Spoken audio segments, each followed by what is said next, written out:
Halo semuanya, kembali lagi di Autonet Max. Dan kali ini kita lagi ada di Honda Dreams Cafe untuk melihat langsung Honda All New BR-V. Ya, ini adalah mobil yang all new, semuanya baru. Platform baru, bodi baru, interior baru, bahkan mesinnya baru sampai fontnya aja beda. Tuh lihat tuh, beda semua sekarang.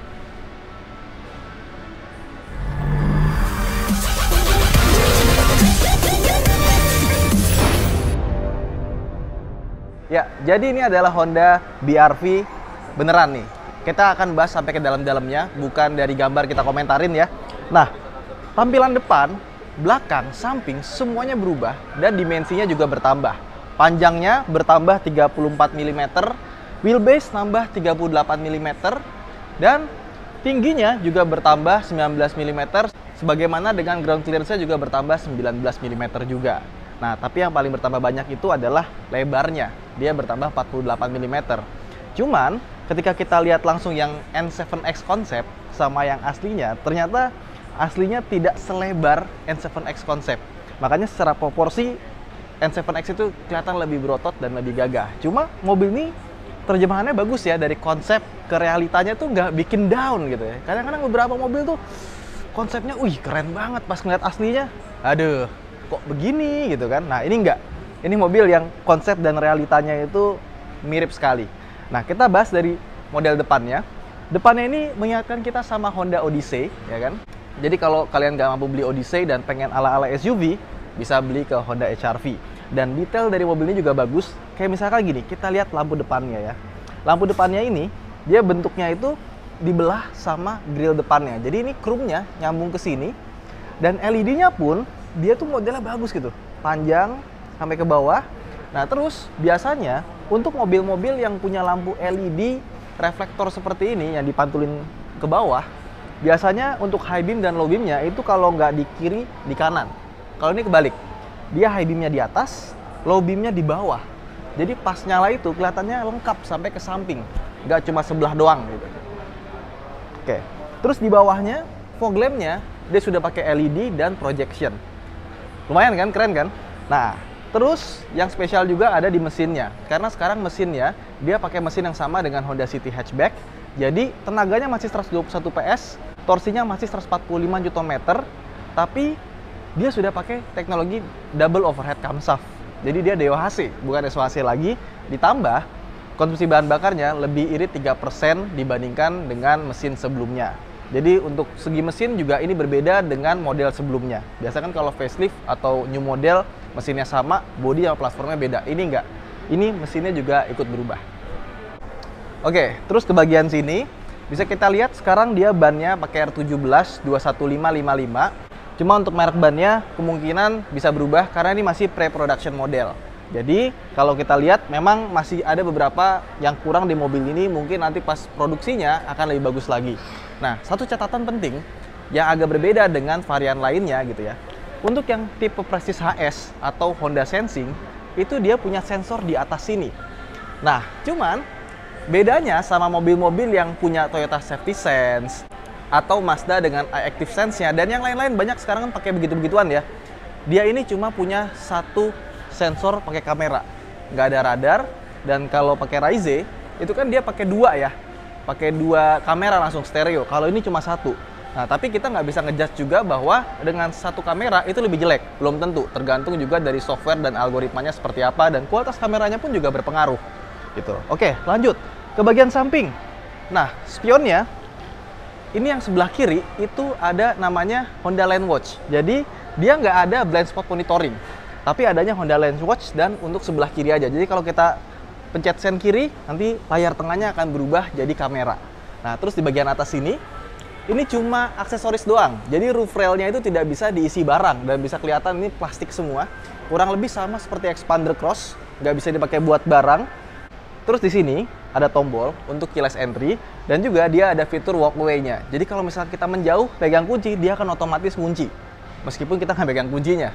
Dan juga kalau misalkan kita mau nyalain mesin seperti Honda City Hatchback, dia bisa juga menggunakan remote. Jadi apa yang ada di Honda City Hatchback semuanya ada di sini. Terus ke bagian tengah ya, pintunya sekarang semakin panjang sehingga buat kita masuk ke dalam itu semakin mudah. karena nih sekarang wheelbase-nya sampai 2,7 meter panjang, makanya bagian belakangnya sini dia nggak begitu panjang sekarang. Nah, terus untuk ban belakangnya dia masih pakai tromol, belum pakai rem cakram. Nah, terus bagian belakangnya ini bentuk lampunya kurang lebih mirip seperti Honda City Hatchback. Wah, gila, gue kayak dapat dari surga nih cahaya nih ya. Terus, nah ini nih yang gue suka nih. Bagian belakang ini dia nggak ada spoiler, tapi dibikin bentuknya mirip spoiler sehingga kita nggak perlu nambah aksesoris lagi. Nah, high mounted stop lamp-nya dia ada di dalam kaca dan dia sayangnya belum ada defogger belakang, tapi wiper sudah lengkap. Sama kalau kita lihat ke bawah sini, dia punya knalpot yang tersembunyi. Nah, terus belakang ini pintu belakangnya mirip kayak Honda BR-V yang lama, termasuk letak plat nomornya juga sama di bawah. Dan kalau kita buka, dia openernya elektrik, tapi dia belum pakai electric tailgate. Terus bagasi belakangnya, dia bisa dilipat rata lantai sampai ke tengah. Sama seperti R3, cuma di bagian antara kursi kedua sama ketiga, itu ada jurangnya. Cukup gede. Nah, ini kelihatannya rata lantai, karena dia ada separator di sini, dimana kalau kita butuh tambahan space gitu ya, kita bisa pindahin ini ke bawah. Sama seperti Honda CR-V. Tapi kalau CR-V, dia itu kan bisa diakses ban serepnya dari dalam. Kalau ini enggak, dia dari belakang di sini. Ya, sama di sebelah kiri ini tempat buat naruh dongkrak dan toolkit. Sekarang cukup rapi ya, plastiknya nggak meletoy. Nggak meletoy itu bahasa mana ya? Terus ini ya, door trim pintu belakangnya ini juga sekarang pakai plastik yang normal, nggak pakai apa namanya kemarin tuh yang bahan begitulah pokoknya. Ini sekarang jadi bagus dan rapi. Kerasa nggak tadi pas ditutup? Lebih firm ya, nggak kayak Mobilio atau BR-V yang kemarin tuh yang kayak jebrek gitu kalau ditutup nggak enak banget, nggak rasanya mobil mahal. Kalau sekarang rasanya kayak mobil-mobil normal. Yuk, oke, sekarang kita tutup pintunya, ya. Pintunya sudah rasanya normal pas ditutup, nggak kayak Mobilio atau BR-V yang lama yang ditutup kayak rasanya murah. Dan juga panel-panel bodi mobil ini itu juga kalengnya sudah dibikin lebih tebal, ya. Oke, sekarang kita masuk ke dalam interiornya. Kaget nggak sih lo? Honda BR-V tiba-tiba fiturnya lengkap banget. Ya biasanya Honda itu kan agak miskin fitur ya, pelit. Tapi sekarang enggak. Sekarang Honda udah mulai gebiar-gebiar nih fiturnya nih. Kayak contoh, airbags-nya ada 6. Vehicle Stability Control, Traction Control, Hill Start Assist itu udah ada dari tipe yang paling bawah, tipe S.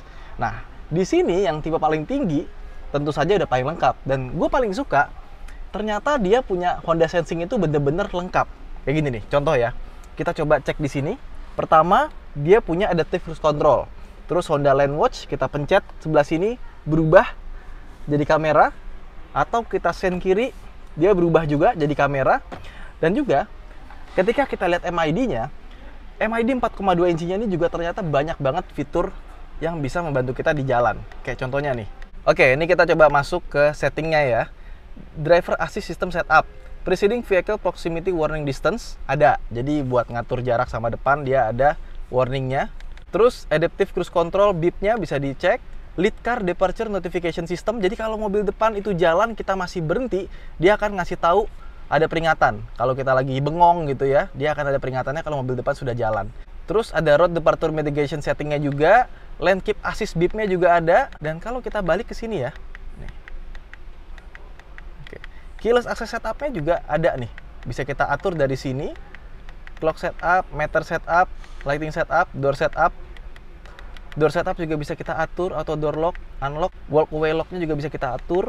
Ada keyless lock notification juga, security, relock timer. Wah, banyak banget yang bisa kita atur dari MID-nya ini gitu. Jadi MID-nya ini lebih advance dibandingkan dengan expander sekalipun. Termasuk juga dengan teknologi-teknologinya, cuma memang minus blind spot monitoring aja. Kemudian ketika kita mundur, pasti kan ada kamera mundur ya. Tapi nggak cuma itu, di belakang sensor parkirnya itu dia ada di sini, di MID buat ngasih tahu jaraknya. Nah, ketika orangnya hilang, sensor parkirnya hilang tuh. Biasanya kan cuma sekedar bunyi-bunyi doang kan, tapi ini ada tulisannya. Nah, terus juga kalau misalkan kursi belakangnya itu masih terlipat, dia ada notifikasi di MID termasuk door system dan lain-lainnya. Jadi sangat-sangat lengkap. Tumben. Dan untuk sebuah Honda ya, nih lihat nih. Set. Waduh, gile. Ini pertama di kelasnya. Vanity mirror-nya ada lampunya. Wah, luar biasa. Ini teknologi mutakhir zaman ini nih. Nggak ada loh di kelas ini loh. Ada nggak yang pakai?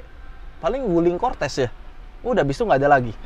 Terus AC-nya tentu saja pakai AC digital dan tombol-tombolnya tombol-tombol real, nggak kayak HRV yang tombolnya itu ya capacitive sensor gitu ya. Kita kepein lagi. Di bawahnya sini ada power outlet, ada untuk kabel Android Auto dan lain-lainnya, sama USB untuk ngecas. Di sini ada 2 buah cup holder, sama di sini ada tempat penyimpanan kecil. Ada rem tangan, masih pakai otot biasa. Nah, terus nih armrest di sini ini bisa dipakai walaupun kecil, dan di tengahnya ini ada sedikit coak begini. Tujuannya apa? Biar kita pas naikin turunin rem tangan itu nggak kena ke kulitnya. Kalau lama-lama kulitnya kena, itu bisa nanti botak kulitnya. Nah, terus dia ini joknya juga pakai jok kulit untuk yang prestis, sama yang gue suka bagian atapnya ini warnanya hitam. Jadi kalau anak gue megang-megang gitu ya, itu gue nggak terlalu pusing. Ya meskipun ada auto net care sih. Nah, terus juga desain dashboardnya ini mengambil desainnya Honda Amaze yang ada di India. For your information, Honda Amaze itu adalah Honda Brio sedan yang dijual di India. Dan dashboardnya ini ada perbedaan di bagian bawahnya. Kalau yang Amaze itu dia warnanya beige yang di bawah, yang atasnya hitam. Dan Honda Amaze itu nggak punya material kulit di bagian sini. Dan di sini ada jahitannya, meskipun jahitannya nggak begitu rapi sih. Tapi touch kayak gini jadi lebih terasa mewah lah. Dan untuk door trimnya juga Honda udah nggak pelit lagi. Karena biasanya dibikin full plastik. Kali ini ada sentuhan kulit di sini sampai ke bagian tempat tangan kita bersandar. Jadi ini jujur aja terasa mewah, dan tombol-tombolnya pun juga ini kayaknya tombol-tombol yang diambil dari Honda CR-V ya. Lebih mewah dibandingkan dengan Honda Mobilio yang kita kenal, Honda BR-V juga. Oke, bangku baris keduanya surprisingly ya, karena wheelbase-nya nambah tentu saja tambah lega ya. Ini kebetulan yang paling belakang, paling majunya segini. Untuk tinggi gua 170 cm, ini sangat lega sekali. Bahkan ini masih ada tempat, masih ada lega. Dan ketika kita tutup pintunya, nah ini door trimnya sekarang juga jauh lebih mewah karena kulitnya banyak gitu di sini. Sampai tempat sandaran tangan kita juga dilapisi dengan kulit. Bahkan kita dapat armrest. Waduh, ya sebenarnya biasa aja sih armrest, cuma untuk sebuah Honda gitu ya. Ini kayak sesuatu yang kayak lagi tobat gitu ya, baru dapat hidayah atau gimana gitu ya. Ya ini jadi bagus ya. Oke. Nah, harus dibikin agak tegak baru enak sih. Kursinya agak tipis juga. Tipis karena untuk mengejar biar ruangannya jadi lebih lega. Sekarang kita ke belakang yuk. Ini versi yang paling maju, sama itu versi yang paling depan. Sekarang kita lipat. One touch tumble-nya bagus karena dia ada pernya. Jadi seperti pegas. Oke. Sini. Oke, kita naikin sandarannya, dan sandarannya ini masih bisa kita bikin rebah. Wah, top sih.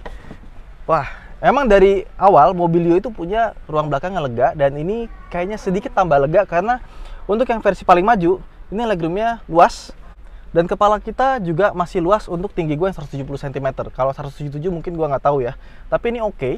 Dan kalau kita ke tempat yang paling sempit, ini pun juga masih ada ruang meskipun kaki kita nempel, tapi masih dalam kapasitas yang oke. Tinggal gimana kalian berdamai dengan penumpang depannya. So far dibandingkan dengan kompetitornya, kelegaan mobil ini sih bisa diacungkan jempol. Wah, gue nggak nyangka Honda, kalau kita lihat Mobilio dan BR-V itu kan yang paling miskin fitur, terus juga build quality-nya segala macamnya agak kurang. Ternyata di mobil ini benar-benar all out. Gue senang banget. Kenapa? Karena rasanya kalau dulu 2014-2010 kita ngebahas mobil, kayaknya fitur yang di luar negeri sama yang di Indonesia itu jauh banget. Tapi sekarang enggak loh. Sekarang mobil ini benar-benar all out. Terus juga bodinya juga nggak kaleng-kaleng. Dan ini kayak pertobatannya Honda gitu. Semoga nantinya produk-produk Honda yang lainnya juga sama seperti ini. Semuanya all out, fiturnya banyak, dan bisa menjadi game changer sekali lagi.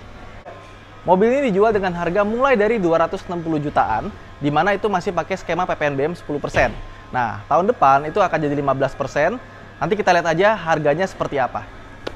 Dan dia tersedia dari tipe S manual, tipe E manual dan matic, tipe Prestige matic, dan tipe Prestige Honda Sensing. Itu aja mungkin video Autonet Max kali ini. Jangan lupa untuk like dan subscribe di channel ini kalau kalian belum. Saya Ridwan Hanif, sampai jumpa di video berikutnya. Bye. Hubungan pajak.